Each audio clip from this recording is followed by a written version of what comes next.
من الذي يلقي في قلبكم التصورات الطيبة والخيرة؟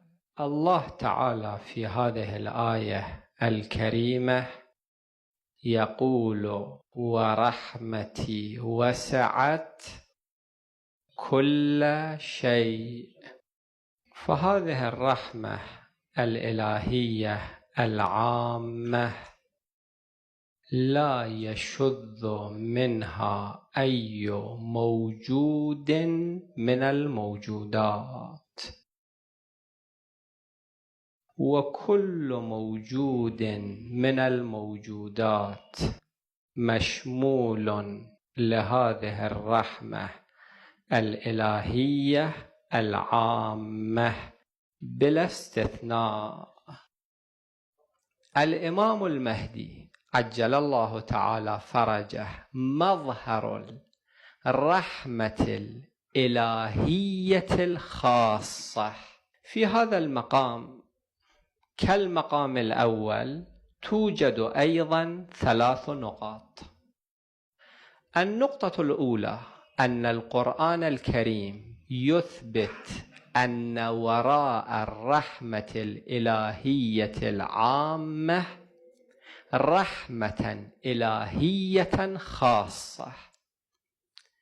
إذا الرحمة الإلهية العامة ما بها قيد، ما بها شرط، الرحمة الإلهية الخاصة فيها قيد وشرط.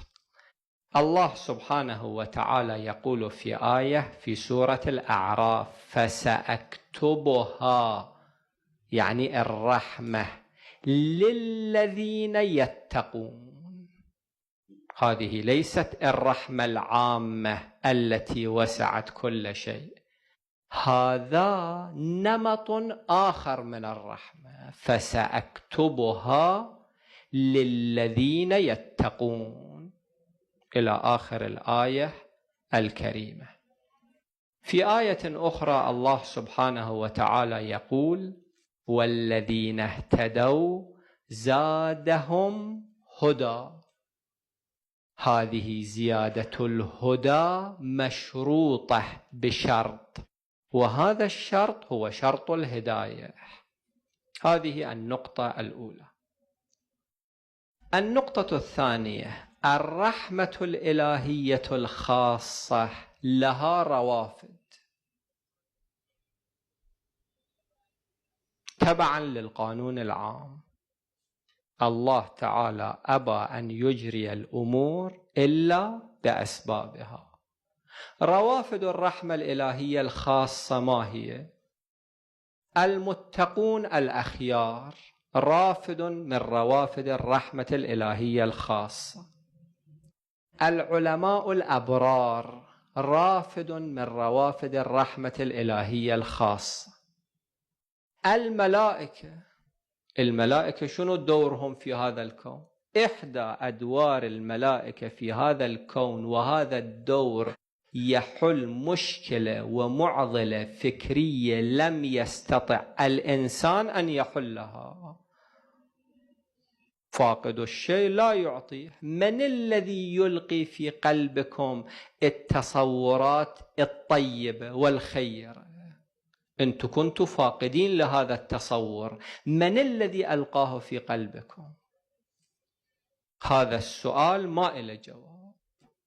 في رواياتنا أن الملائكة هي التي تلقي التصورات الخيرة في قلوبنا.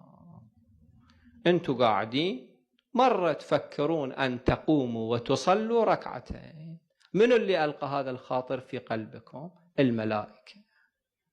أنتم قاعدين مرة تفكرون أن تقوموا وتقرأوا القرآن، من اللي ألقى هذا الخاطر في قلبكم؟ الملائكة.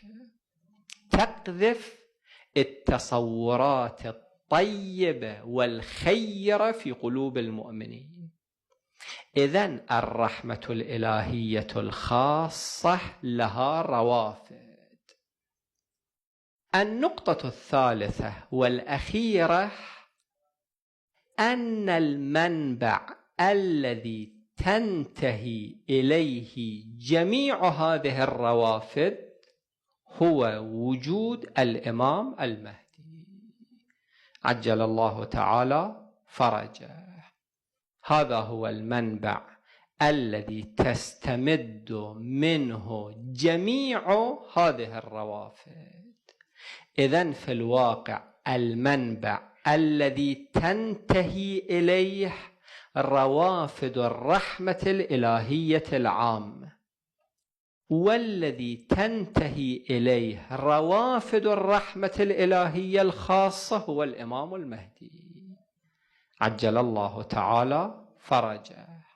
فكل ما عندنا من رحمة خاصة ورحمة عامة إنما هو ببركة وجوده الشريف.